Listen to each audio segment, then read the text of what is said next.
They looked at his hoodie, his skin color, and his quiet demeanor, and they decided he didn't belong. When the flight attendant blocked his path to seat 1A, she thought she was just removing an undesirable passenger to make room for a VIP. She smirked as she threatened to call the police on a black man simply trying to take his seat.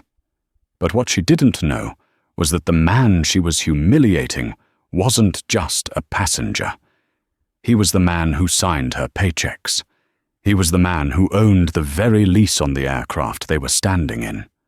One phone call later, the pilot was grounded, the attendant was trembling, and an entire airline was about to crumble. This is the story of Marcus Sterling, and the day karma didn't just knock, it kicked the door down.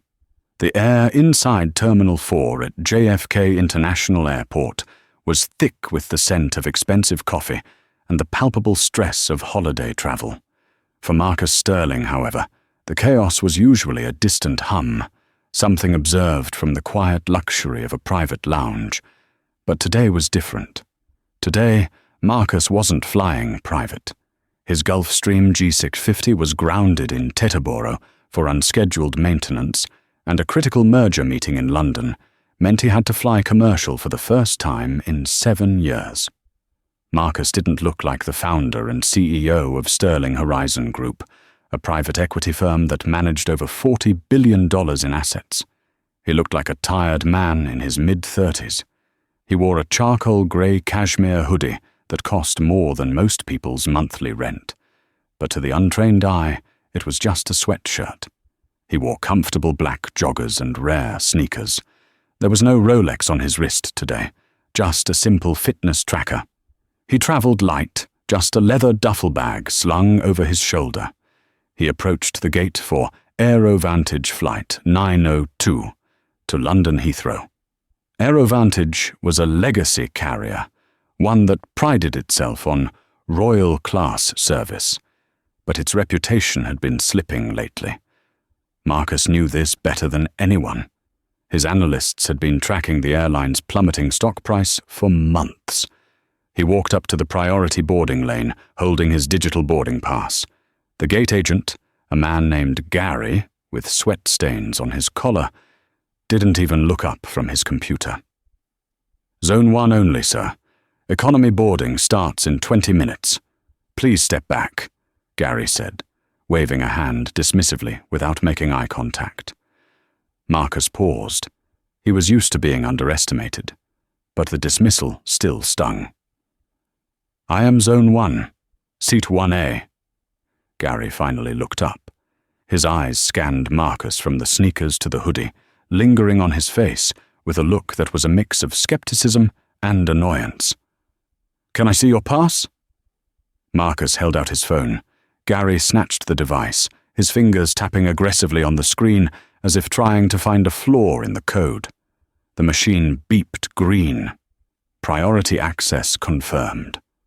Gary frowned, visibly disappointed. He handed the phone back with a grunt. "Go ahead, but keep your bag under the seat. Overhead bins in first are reserved for full-fare passengers." "It's a full-fare ticket, Gary," Marcus said, his voice level, deep, and calm. "And I know the policy." He walked down the jet bridge, shaking his head.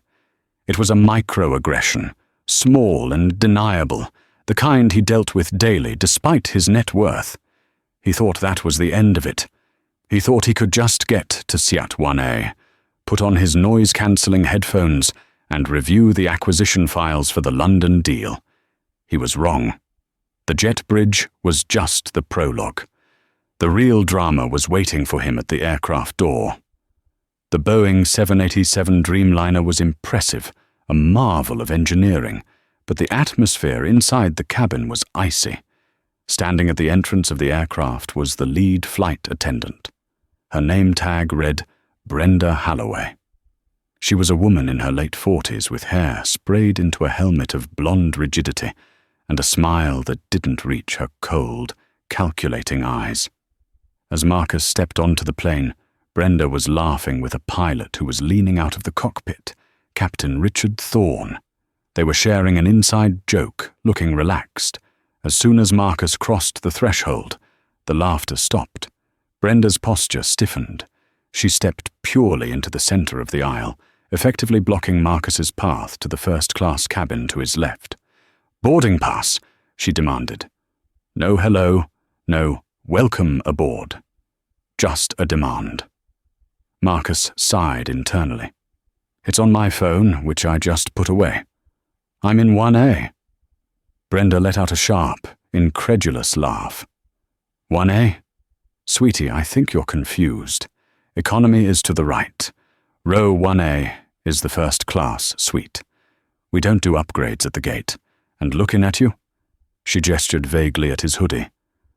"I doubt you're in the right section." "I didn't ask for an upgrade," Marcus said, his patience thinning. "I purchased the ticket.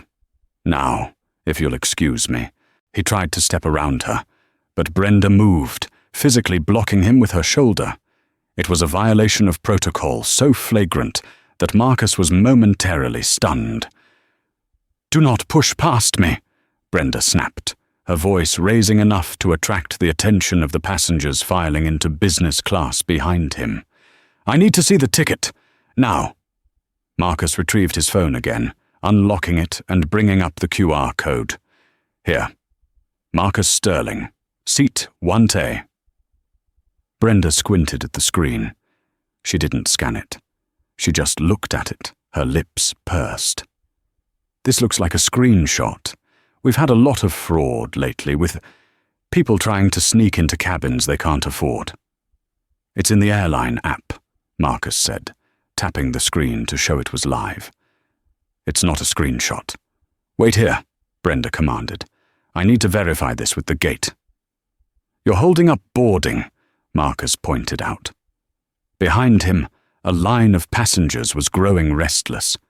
"I am ensuring the safety and integrity of this flight," Brenda retorted. She picked up the cabin interphone, her eyes never leaving Marcus. She whispered something, nodded, and hung up. It was a show. Marcus knew how these systems worked. She hadn't verified anything. She was stalling. "There's a problem," Brenda lied smoothly, turning back to him. "The system shows 1A is double booked, and the other passenger is a Diamond Medallion member with high priority. You've been bumped." "Bumped?" Marcus laughed, a cold, dry sound. "I paid $12,000 for this seat 3 hours ago. You don't bump full fare first class for a loyalty upgrade. That's not policy." "It's my policy," Brenda hissed, leaning in closer. "Look, we both know you probably used stolen miles or a glitch to get this. Why don't you just make this easy on yourself? I have a seat in 34B, middle seat, back of the bus. Take it, or get off my plane." Marcus stared at her. He saw the prejudice burning behind her eyes. It wasn't about the seat. It was about power. She wanted to put him in his place. "I'm not moving to 34B, Marcus said softly. "I'm sitting in the seat I paid for. Is there a problem here?" The voice came from the cockpit. Captain Richard Thorne stepped out. He was a tall man with silver hair and the arrogance of someone who hadn't been told no since flight school. He looked at Brenda, then at Marcus. "He's refusing to take his assigned seat, Captain," Brenda said, playing the victim instantly. "He's becoming aggressive." "Aggressive?" Marcus repeated, raising an eyebrow. "I'm standing perfectly still." Captain Thorne adjusted his tie. He didn't ask for Marcus's side of the story. He didn't ask to see the boarding pass. He simply made a judgment call based on visuals. "Sir, on my aircraft, the flight attendant's word is final," Thorne said, his voice booming. "If she says you move, you move." Just then, a commotion came from the jet bridge. A woman in a white fur coat, dragging a Louis Vuitton carry-on, bustled onto the plane. She looked to be in her 60s, wearing excessive jewelry that clinked as she moved. This was Cornelia DeWitt. "What is the hold-up?" Cornelia demanded. "I am Cornelia DeWitt. I fly this route monthly. Why is this person blocking the aisle?" Brenda's face lit up. "Mrs. DeWitt, so wonderful to see you again. I apologize for the delay. We were just clearing up a seating error." Brenda turned to Marcus with a triumphant smirk. "This is the passenger for 1A. Mrs. DeWitt is a personal friend of the airline's vice president. So, as I said, you're in 34B. It clicked for Marcus. It wasn't a double booking. Brenda was clearing the seat as a favor to a VIP, and she had chosen the person she thought was the easiest target, the black man in the hoodie. "You're giving her my seat because you know her," Marcus stated. "That is a violation of federal aviation regulations regarding denied boarding compensation and contract of carriage." "Listen to him, quoting the law," Mrs. DeWitt scoffed, looking Marcus up and down with open disdain. "He probably printed that ticket at home. Richard, are we going to let him stand there? I need my pre-flight champagne." Captain Thorne stepped forward, his chest puffed out. He placed a hand on his belt, close to the cockpit door. "Sir, I'm going to give you one choice. You take the seat in economy, or I call the Port Authority police and have you dragged off this plane for interfering with a flight crew. And if the police come, you're going on the no-fly list. Permanently." The cabin had gone silent. Passengers in business class were craning their necks. A young flight attendant named Chloe, who was standing in the galley, looked horrified. She caught Marcus's eye and mouthed, "I'm sorry." Marcus looked at the captain, then at Brenda, and finally at Mrs. DeWitt, who was already pushing past him to claim the suite he had paid for. He had two choices. He could fight them physically or shout and get arrested, which is exactly what they wanted. It would validate their bias. Or he could play the long game. Marcus took a deep breath. He reached into his pocket. Brenda flinched, expecting a weapon. Marcus pulled out his phone. "I'll take the seat in economy," Marcus said. His voice was terrifyingly calm.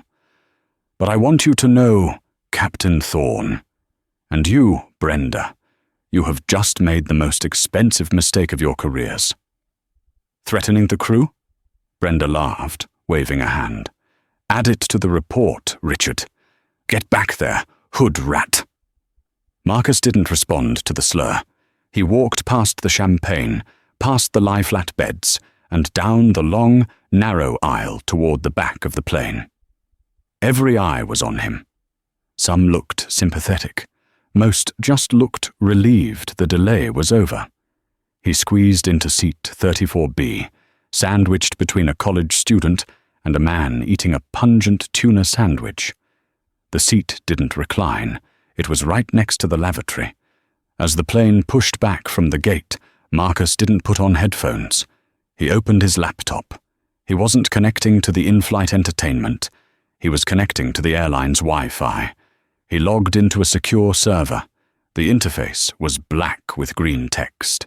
It was the mainframe for Sterling Horizon Group. He pulled up the asset portfolio. He searched for AeroVantage Holdings. His screen populated with data. Total debt, $4.2 billion. Primary creditor, Sterling Horizon Group. Lease agreement, status, review pending. Marcus looked at the Call Chairman button on his private VoIP application. He didn't press it yet. He waited until the plane reached cruising altitude. He wanted them to feel safe. He wanted them to think they had won. 30 minutes into the flight, while Mrs. DeWitt was sipping Marcus's champagne in 1A, Marcus typed a text message to his personal assistant, but then deleted it. No, this needed to be direct. He put in his earbuds and dialed a number that very few people on Earth possessed. It rang twice. "Marcus?" The voice on the other end was Preston Garris, the CEO of AeroVantage. Preston was a man who answered Marcus's calls on the first ring because Marcus effectively owned his company. "To what do I owe the pleasure? I thought you were flying out to London today." "I am." Marcus said, his voice cutting through the ambient engine noise. I'm currently on flight 902, seat 34B. There was a pause. 34B, Marcus, stop joking. We have you listed in the manifest for first. Why are you in economy? Because, Marcus said, staring at the back of the seat in front of him. Your lead flight attendant, Brenda Halloway, and your captain, Richard Thorne, decided I didn't look like I belonged in first. They gave my seat to a Cornelia DeWitt. They threatened to have me arrested. And Brenda called me a hood rat. Oh my God, Preston gasped. Marcus, I will call the gate immediately. We can— No, Preston, Marcus interrupted. We aren't fixing this with a voucher. You're going to fix this by realizing who holds the leash. What do you want me to do? Preston sounded frantic. I'm looking at the lease agreement for your fleet, Marcus said, scrolling through the document, specifically the 787 Dreamliners. There's a clause here, Clause 14C. Immediate termination of lease upon evidence of gross negligence or reputational damage to the lessor. You are flying my plane, Preston, and your staff just insulted the owner. Marcus, please, don't do this. That would bankrupt us. You have 10 minutes, Marcus said cold-bloodedly. I want this plane turned around. I want it back at JFK, and I want the police waiting, but not for me. Turn the plane around? We're over the Atlantic. Then you better hurry, Marcus said, or I recall the debt, all of it. By the time I land, AeroVantage won't exist. He hung up. Marcus leaned back against the uncomfortable seat. He closed his eyes. The turbulence was about to get much, much worse. 35,000 feet above the Atlantic Ocean, the cockpit of AeroVantage Flight 902 was a sanctuary of calm entitlement. Captain Richard Thorne had put the aircraft on autopilot and was currently enjoying a cup of fresh coffee that Brenda had brought him, specifically brewed from the first-class supply, not the swill they served in the back. Smooth sailing, his first officer, a younger man named David who idolized Thorne, commented. ETA to Heathrow looks like we'll be 20 minutes early. Thorne chuckled, checking his watch. Good. I have a dinner reservation in Kensington, and thanks to Brenda handling that riffraff at the gate, the flight should be quiet. Suddenly, a piercing, discordant chime echoed through the cockpit. It wasn't a standard warning alarm. It was the SATCOM phone, the direct line to Airline Operations Center, AOC. Thorne frowned. Why is Ops calling? We're clear on weather. He reached up and toggled the switch, putting the call on the headset. Flight 902, Captain Thorne speaking. Go ahead, Ops. Captain Thorne. The voice on the other end wasn't the usual dispatcher. It was sharp, breathless, and terrifyingly familiar.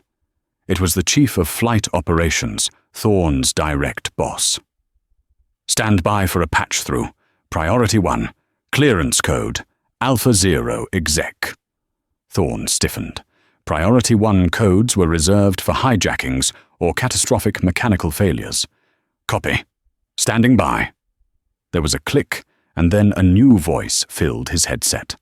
A voice that made Thorne's blood turn to ice water. Richard. It was Preston Garris, the CEO of the entire airline. Thorne had met him once at a Christmas party 5 years ago. CEOs did not call cockpits. Never.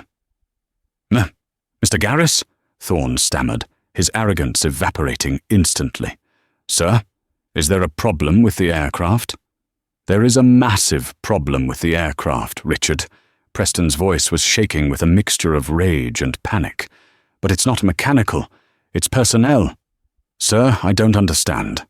You have a passenger in seat 34B, Preston said, speaking slowly as if talking to a child holding a live grenade.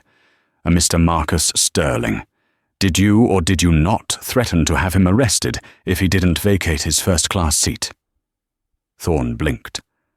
How did the CEO know about the hoodie guy? Sir, yes, there was a disruptive passenger. He refused to follow crew instructions regarding seating assignments. Brenda handled it. We moved him to— You moved Marcus Sterling, Preston interrupted, his voice rising to a shout that distorted the audio feed. To seat 34B. Richard, do you have any idea who that is? That man owns Sterling Horizon Group. Thorne was a pilot, not a financier. The name meant nothing to him. I don't follow, sir. He owns the debt on this airline, Preston screamed. He owns the lease on the 780 Avon you are currently flying. I just got off the phone with him. He has threatened to trigger a default clause that will liquidate AeroVantage by tomorrow morning, unless I meet his demands immediately. Thorne felt the colour drain from his face. He looked at his first officer, who was staring at him with wide eyes. What are the demands? Thorne whispered. Turn the plane around, Preston ordered. Now. Sir, we're over the ocean. We're heavy with fuel. I don't care if you have to dump 50,000 pounds of Jet A into the Atlantic, Preston barked. You turn that bird around and you bring it back to JFK. I am already at the airport. I am meeting the plane. If you land in London, don't bother getting off. The company won't exist. Do you understand me? Yes, sir, Thorne croaked. And Richard? Yes? Don't you dare speak to him. Don't look at him. Don't let Brenda near him. Just fly the plane. The line went dead. Thorne sat in stunned silence for 10 seconds. His hands were trembling. Captain, David asked tentatively. What's going on? Thorne swallowed hard, the taste of the expensive coffee now turning sour in his throat. He reached for the flight management computer. Request clearance to descend and dump fuel, Thorne said, his voice hollow. We're returning to New York. Why? What's the emergency? We picked a fight with God, Thorne muttered. And we lost. Back in the cabin, the atmosphere shifted subtly before anyone knew what was happening. The engines, which had been a steady hum, suddenly roared as the thrust changed. The nose of the plane dipped. In seat 34B, Marcus Sterling opened his eyes. He felt the bank, a steep left turn, a 180-degree turn. He checked his watch. 12 minutes. It had taken Preston 12 minutes to break them. A faint, grim smile touched his lips. In the galley, Brenda Holloway was preparing a mimosa for Mrs. DeWitt. She felt the turn and nearly spilled the champagne. She grabbed the intercom handset to call the cockpit. Richard, what are you doing? You're spilling the drinks back here. Secure the cabin, Brenda. Richard's voice came over the line, strained and unrecognizable. We are returning to JFK. What? Why? Brenda demanded. Is it a mechanical? Just do it, Richard snapped and cut the line. Brenda stood there, fuming. She looked down the aisle. Her eyes landed on row 34. Him. It had to be him. Her mind immediately constructed a narrative that suited her prejudices. The man in the hoodie. He must have done something. Maybe he texted a bomb threat. Maybe he was on a watch list and the TSA just realized it. That's why they were turning around. They were going back to have him arrested. A twisted sense of satisfaction filled her. She walked out into the cabin, ignoring the confused murmurs of the passengers. Ladies and gentlemen, she announced, her voice sickly sweet but edged with tension. The captain has informed us we need to return to New York for operational reasons. Please remain seated. She walked straight to row 34. Marcus was typing on his laptop again. Brenda leaned over, invading his space.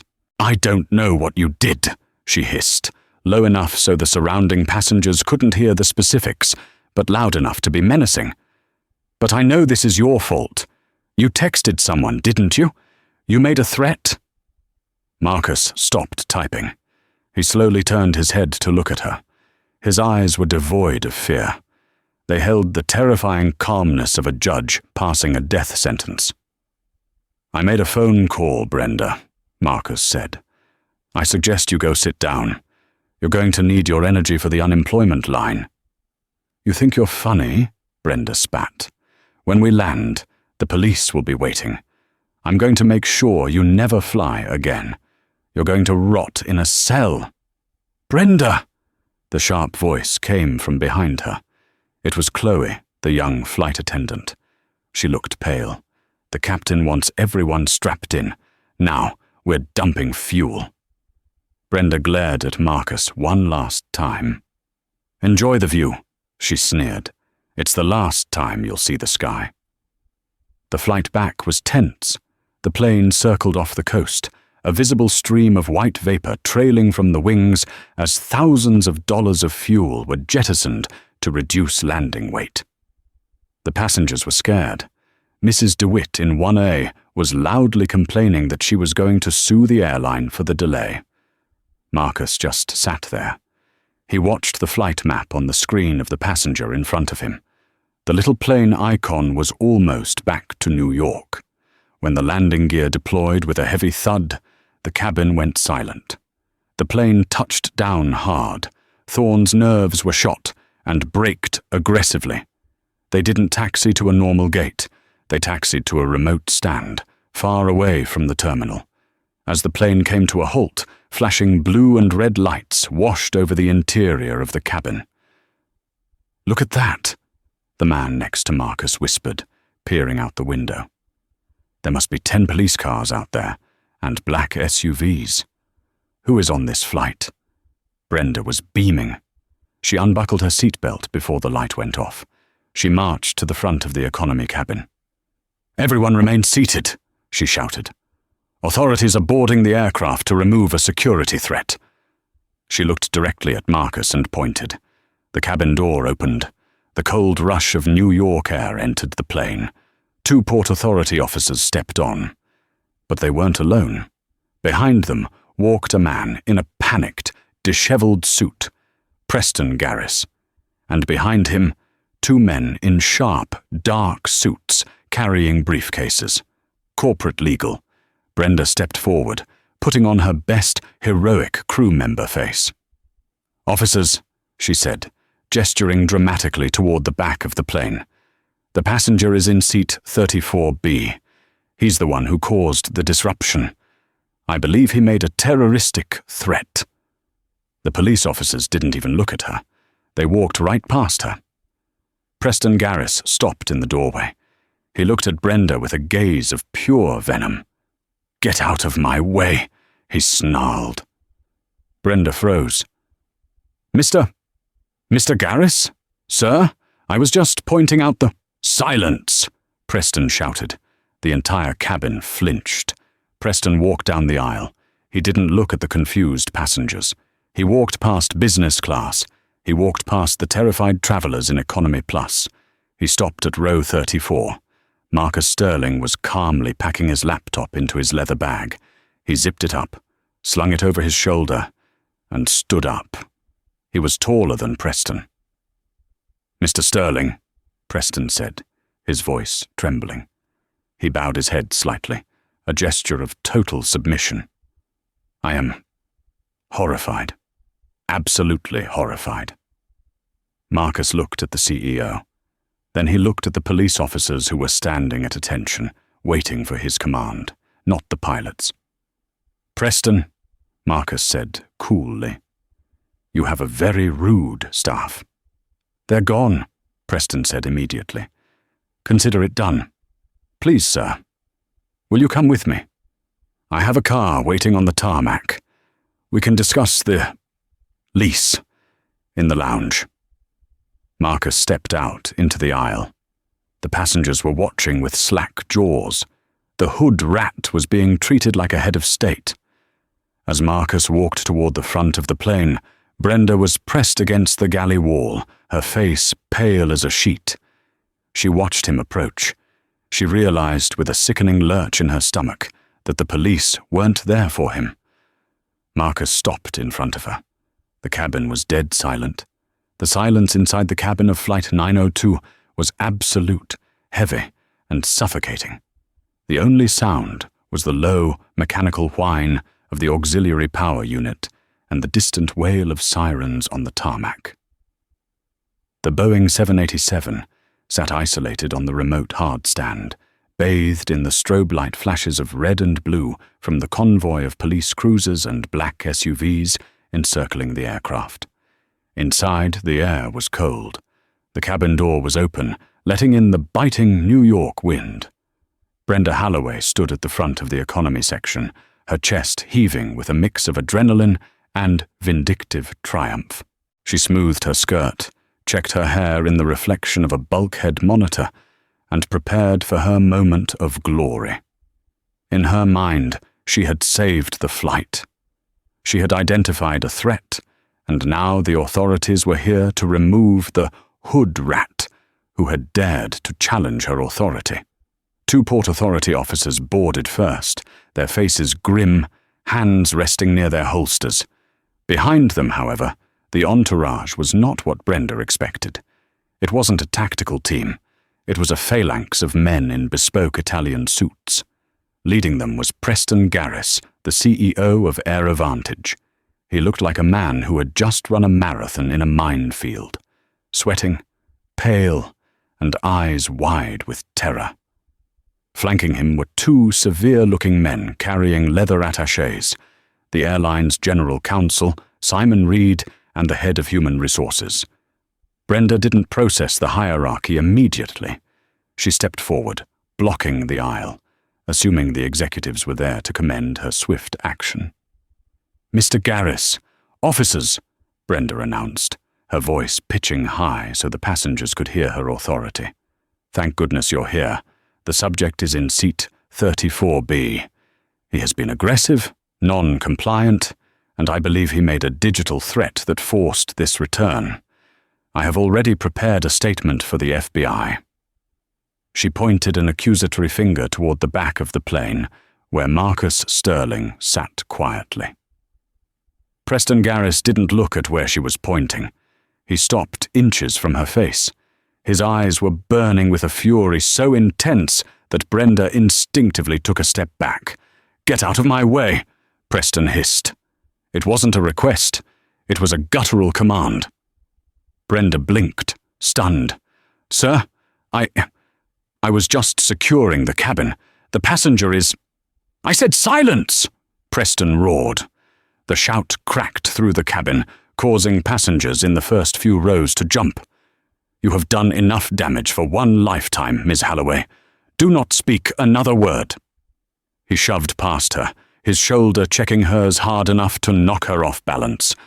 The legal team followed, ignoring her completely as if she were a piece of galley equipment. The entire plane watched, mesmerized, as the CEO of the airline marched past the high-paying customers in business class, past the premium economy seats, and stopped at row 34. Marcus Sterling was already standing. He had zipped up his duffel bag. He stood in the aisle, towering over the CEO. The contrast was stark. The billionaire in the simple grey hoodie and the CEO in the expensive suit. But there was no question about who held the power. Preston Garris bowed his head. It was a deep, humble gesture of submission. "Mr. Sterling," Preston's voice trembled, audible in the dead silence. There are no words. I am mortified. On behalf of Airovantage, I offer you my deepest, most profound apologies." Marcus looked at Preston, then scanned the faces of the passengers staring at him. The same passengers who had watched him get marched to the back like a criminal. "Your apology is noted, Preston," Marcus said, his voice calm, deep, and resonating with authority. "But apologies don't pay for fuel dumps, and they certainly don't fix the rot in your company culture." "We will fix it," Preston promised, sweat dripping down his temple. "Whatever you need, we have a limousine waiting on the tarmac. Please let us get you out of here." "I'm not leaving alone," Marcus said. "We have some housekeeping to do first." Marcus began to walk toward the front of the plane. Preston and the legal team scrambled to follow him, like ducklings trailing their mother. As Marcus walked up the aisle, the atmosphere in the cabin shifted from confusion to awe. The thug in 34B was commanding the CEO. Marcus reached the front galley where Brenda Holloway was pressing herself against the wall, her face the color of ash. Captain Richard Thorne had just emerged from the cockpit, holding his cap, looking like a ghost. Marcus stopped. He set his bag down. He looked at Brenda, then at the captain. "You judged me," Marcus said softly. "You looked at my skin, my clothes, and my quiet demeanor, and you decided I was worth less than the space I occupied. You called me a hood rat. You threatened to arrest me for sitting in a seat I paid $12,000 for." "Sir, Brenda stammered, tears welling in her eyes. "I didn't know. If I had known who you were—" "That is exactly the problem," Marcus cut her off, his voice sharpening like a blade. "You shouldn't need to know my bank balance to treat me like a human being. Respect isn't a premium feature, Brenda. It's the baseline." Marcus turned to Simon Reed, the General Counsel. "Simon, execute the termination protocols. Clause 14C of the master lease requires the removal of any staff who damage the reputation of the lessor. I am the lessor." Simon opened his briefcase and pulled out 2 thick envelopes. He handed one to Brenda and one to Captain Thorne. "Brenda Holloway," the lawyer intoned, his voice devoid of emotion. "You are hereby terminated for cause, effective immediately. The charges are gross misconduct, violation of federal anti-discrimination laws, and breach of contract. Furthermore, Aerovantage is filing a civil suit against you for the cost of the fuel dump and the landing fees. The total damages are estimated at $240,000. Brenda's knees buckled. She grabbed the galley counter to stop from falling. $200! I can't pay that! I'll lose my house!" "You should have thought about that before you profiled my business partner," Preston Garris spat at her. "And Captain Thorne," the lawyer continued, turning to the pilot, "you surrendered your command authority to a flight attendant's bias. You threatened a passenger without cause. Your employment is terminated. We have already notified the FAA and the pilots' union. You will not fly a commercial jet again." Thorne looked at the envelope in his hand. His hands shook violently. 20 years of flying, gone in seconds. "Mr. Sterling, please. My pension is now part of the settlement fund for the passengers you inconvenienced today," Marcus said coldly. "Get them off my plane." The police officers stepped forward. "Let's go, folks," one officer said, taking Brenda by the arm. She was sobbing loudly now, a wailing sound that echoed through the stunned cabin. Thorne followed, head bowed, broken. As they were escorted down the stairs, a slow clap started. It began with the college kid in 34C. Then the man with the tuna sandwich joined in. Then Chloe. Within seconds, the entire economy cabin was applauding the exit of the tyrants. But Marcus wasn't finished. He turned his gaze to seat 1A. Cornelia DeWitt sat frozen, clutching her pearls. She had watched the massacre of the crew with wide, terrified eyes. She had seen the CEO bow. She knew, with a sinking dread, that she was next. Marcus walked into the first-class suite. He loomed over her. "Mrs. DeWitt," he said pleasantly, I have nothing to say to you," she whispered, though her voice lacked its usual venom. "Good," Marcus said, "because you won't have the chance to say anything to anyone on this airline ever again." "Preston?" "Yes, Mr. Sterling?" "Revoke her status," Marcus ordered. "Delete her miles, and place her on the corporate Do Not Transport list for all Sterling Horizon subsidiaries. That includes this airline, the rail lines we own, and the hotel chains." "Done?" Preston said, tapping on his phone. "You can't do that!" Cornelia shrieked, her entitlement flaring up one last time. "I am a Diamond member. I know the vice president." "I own the vice president," Marcus corrected her. "You wanted this seat so badly, Cornelia. You wanted to displace me? Well, now you can have the whole terminal. Get off." Security guards appeared at the entrance of the suite. Cornelia DeWitt, the woman who ruled society pages, was forced to gather her Louis Vuitton bags under the gaze of 50 people. She was escorted off the plane, red-faced and sputtering, into the cold night. The cabin was finally clean. Marcus turned to the galley. Chloe, the young flight attendant, was standing there, looking terrified that she might be next. Marcus smiled at her. It was a genuine, warm smile. "You tried to help," Marcus said. "You were the only one who apologized. You mouthed, 'I'm sorry,' when you thought you were powerless." I just wanted to do what was right," Chloe whispered. "And that is why you are now in charge," Marcus said. He turned to Preston. "Promote her. Lead flight attendant effective immediately, and put her in the management training track. I want her running in-flight services within 3 years." "Yes, sir," Preston said. Marcus adjusted his bag. "I'm not flying to London tonight, Preston. The vibes here are terrible. Send the GEX-50 to pick me up in the morning, and refund every single passenger on this plane for their trouble. Out of your salary." "Understood, sir." Marcus Sterling turned and walked to the door. As he stepped out onto the metal stairs, the cold wind hit his face, but he didn't feel the chill. He felt the heat of justice.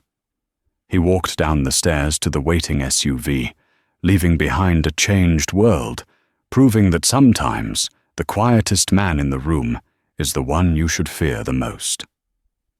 The termination of Brenda Holloway and Captain Richard Thorne was not the end of the story.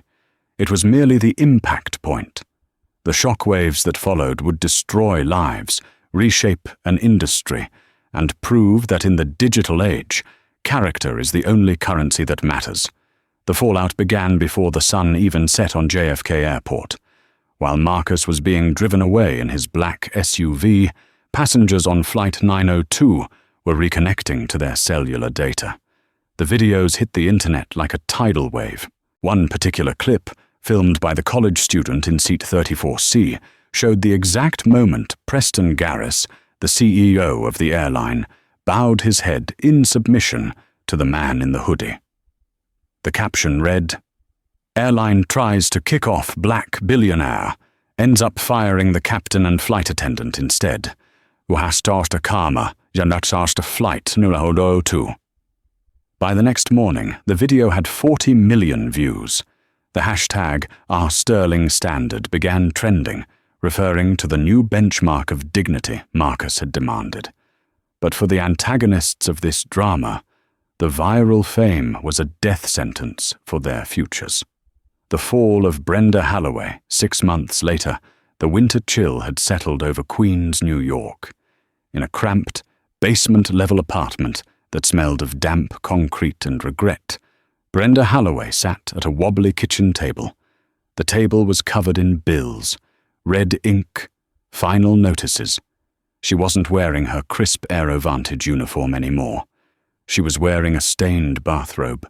Brenda had applied to every airline in North America: Delta, United, American, JetBlue, Spirit, even the regional carriers that flew 20-seat prop planes into rural manufacturing towns. The response was always the same. She would get an initial interview based on her 20 years of experience. But the moment the background check cleared and her name was flagged in the National Aviation Employment Database, the offer was rescinded. She was blacklisted. Not just from Aerovantage, but from the sky itself. The industry was small, and no insurer would cover a flight attendant who had caused a massive fuel dump and a PR disaster that nearly bankrupted a carrier. Her phone rang. It was a collection agency. She let it go to voicemail. She looked at the newspaper clipping taped to her fridge. It was a picture of Marcus Sterling, smiling, shaking hands with the mayor of New York at a charity gala. The headline read, "Sterling Horizon launches scholarship for underprivileged aviation students." The irony burned a hole in her stomach. She had called him a hood rat. Now he was the hero of the city, and she was applying for a job as a night shift cashier at a 24-hour convenience store. That afternoon, she went to the interview at the convenience store. The manager, a young man named Diego, looked at her resume. "It says here you were a lead flight attendant for 20 years, Diego said, suspicious. "Why do you want to stock shelves for minimum wage?" I retired, Brenda lied, forcing a smile. "I just want something simple." Diego narrowed his eyes. He pulled out his phone and typed her name into Google. The first result was the video, the racist flight attendant of Flight 902. Diego turned the phone around so she could see it. "Is this you?" Brenda felt the blood drain from her face. That was taken out of context. I was doing my job." "Get out," Diego said, pointing to the door. "We serve everyone here. We don't need your kind of trouble." Brenda walked out into the cold rain. She had lost her career, her pension, and her dignity. She stood on the sidewalk, watching a plane soar overhead, a silver speck against the grey clouds, knowing she would never set foot on one again. The grounding of Captain Thorne. If Brenda's fall was tragic, Captain Richard Thorne's was catastrophic. Pilots are defined by their ego and their rank. Thorne had been a god in his own mind. Now he was a pariah. The Federal Aviation Administration, FAA, launched an investigation into the fuel dump. While Thorne hadn't technically violated flight laws, the CEO had ordered the return. His judgment was called into question. The investigation revealed a history of authoritarian cockpit management and numerous complaints from junior officers that had been ignored by the previous administration. Thorne lost his license to fly commercial jets. His Medical Class 1 certification was revoked due to stress-induced hypertension shortly after the incident. A year after the incident, Thorne was in Florida. He wasn't flying a Dreamliner to London. He was standing on a dusty, humid airstrip in the middle of a swamp. "All right, Thorne, load it up," a man shouted. Thorne gritted his teeth. He was wearing a greasy jumpsuit. He climbed into the cockpit of a battered, rusted crop duster plane. His job was to spray pesticides over orange groves. It was dangerous, low-paying work usually reserved for rookies building hours. He smelled like chemicals. His hands were calloused. As he taxied the noisy, rattling plane down the runway, he remembered the leather seats of the 787. He remembered the fresh coffee. He remembered the power. He landed after a 4-hour shift, sweating and exhausted. He walked into the hangar to sign his logbook. On the TV in the break room, a news segment was playing. And in business news, AeroVantage stock has hit an all-time high following its rebranding and partnership with Sterling Horizon Group. The airline has been voted most improved carrier by travelers. Thorne stared at the screen. He saw the new CEO of AeroVantage. It was a woman. She looked familiar. It was Chloe, the young flight attendant he had ignored. He watched as Chloe gave an interview. "We changed the culture," she told the reporter. "We realized that the person in seat 34B is just as important as the person in 1A. That was a lesson Marcus Sterling taught us, and we haven't forgotten." Thorne turned off the TV. He walked back to his rusted truck, sat in the driver's seat, and wept. He had flown millions of miles, but he had never learned the most basic direction: how to treat people. And now he had nowhere left to go. The social exile of Cornelia DeWitt. For Cornelia DeWitt, the punishment wasn't financial. She had millions in her husband's trust fund. Her punishment was social, which, in her world, was a fate worse than poverty. The video of her claiming, "Do you know who I am?" had become a meme. She was the face of entitlement. 2 months after the flight, the Manhattan Charity Ball was held at the Metropolitan Museum of Art. It was the event of the season. Cornelia had purchased a table for $50,000.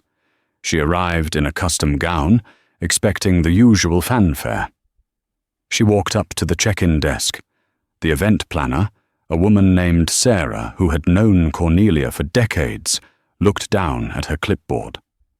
"I'm sorry, Mrs. DeWitt," Sarah said loudly, the silence in the entryway drawing attention. "Your ticket has been refunded." "Refunded?" Cornelia gasped, clutching her diamond necklace. "There must be a mistake. I am a platinum donor." "The board of directors met this morning," Sarah said, her voice icy. "Mr. Marcus Sterling is the keynote speaker tonight. He has matched your donation 10 times over, and he has made it clear that he will not attend if you are present." Cornelia looked around. People she had known for years, bankers, socialites, politicians, were turning their backs to her. They were sipping champagne and pointedly ignoring her existence. "You can't do this," Cornelia hissed. "We can," Sarah said. "Mr. Sterling represents the future. You represent a past we are trying to forget. Please leave, or security will escort you." Cornelia DeWitt turned around and walked down the massive stone steps of the museum alone. The paparazzi were waiting at the bottom. They didn't take photos of her gown. They shouted questions. "Hey Cornelia, call anyone a hood rat lately?" "How's economy class?" She fled into her limousine, burying her face in her hands. Her money could buy anything, except her reputation back. The rise of the Sterling Standard. While the villains of Flight 902 faced their reckoning, Marcus Sterling was busy building a legacy. He didn't just sue the airline, he bought a controlling stake in it. He didn't want to destroy AirAdvantage, he wanted to purify it. His first act as chairman of the board was to rewrite the employee handbook. The new policy was simple: zero tolerance for bias. He implemented mandatory blind hiring practices for management and established a whistleblower hotline for passengers and crew to report discrimination. But his most significant move was regarding Chloe. He saw potential in the young woman who had mouthed, "I'm sorry," when no one else would. He paid for her to get her MBA. He fast-tracked her through the executive training program. Within 5 years, Chloe wasn't just the VP of customer experience. She was the chief operating officer. The final scene of our story takes place 5 years to the day after the incident. It was a crisp autumn morning at JFK Terminal 4, the same terminal where Marcus had been denied boarding. A man walked up to the gate for the London flight. He was wearing a grey cashmere hoodie, black joggers and sneakers. He carried a leather duffel bag. The gate agent was a young man, fresh out of training. He looked at the hoodie. He looked at the boarding pass. "Zone 1, Seat 1A, the agent said with a bright smile. "Welcome back, Mr. Sterling. We have your favorite sparkling water waiting at your seat." Marcus smiled. "Thank you, James." He walked down the jet bridge. As he entered the plane, the crew didn't block his path. They greeted him by name. The atmosphere was warm, diverse, and welcoming. He sat in seat 1A. He looked out the window at the tarmac. He took out his phone. He had a notification. It was an email from the Sterling Foundation. Subject: 5th Annual Diversity Scholarship Recipients. He scrolled through the list. There were photos of young pilots and flight attendants from every background imaginable: black, Hispanic, Asian, white, poor, rich. They were smiling, holding their acceptance letters. At the bottom of the list was a name that caught his eye. Recipient: Tyrell Halloway. Marcus paused. He did a quick background search. It was Brenda Halloway's son. The boy had applied for the scholarship. His essay was about his mother. He wrote about how watching his mother lose everything due to her prejudice had taught him the most painful lesson of his life. He wrote that he wanted to become a pilot to restore honor to his family name and prove that the next generation could be better. Marcus stared at the screen. He could have denied the application. He could have punished the son for the sins of the mother. It would have been easy. It would have been petty. But Marcus Sterling didn't play the game of revenge. He played the game of change. He hit approve. He put his phone away and leaned back as the plane pushed back from the gate. The engines roared to life, a sound of power, progress, and a journey that was finally moving in the right direction. The hood rat closed his eyes and drifted off to sleep, flying higher than they ever thought he could. The story of Marcus Sterling and Flight 902 is a powerful reminder that prejudice is not just morally wrong, it is a catastrophic business strategy. Brenda, Captain Thorne, and Mrs. DeWitt judged a book by its cover, failing to realize that the man they were mistreating was the author of their entire world. In a matter of minutes, their arrogance cost them their careers, their reputations, and their futures. In the real world, you never know who you are talking to. The quiet man in the hoodie might be the CEO. The person you cut off in traffic might be your future boss. Respect is not a tax you pay to the powerful. It is an investment you make in humanity. Marcus Sterling proved that true power doesn't need to shout to be heard. Sometimes it just needs to make one phone call. Wow, what a roller coaster of justice. If that moment where Marcus approved the scholarship for Brenda's son didn't hit you right in the feels, I don't know what will. It's the ultimate mic drop, choosing growth over revenge. If you enjoyed this story of karma, high-stakes drama, and sweet justice, please smash that like button. It really helps the channel grow and lets me know you want more long-form stories like this one. Don't forget to subscribe and hit the notification bell so you never miss a new episode. We drop new stories every week involving business tycoons, courtroom dramas, and shock twists you won't see coming. What would you have done if you were Marcus? Would you have forgiven the son? Let me know in the comments below. I read every single one. Thanks for watching. And remember, be kind to everyone, because you never know who's holding the leash on your plane. See you in the next video.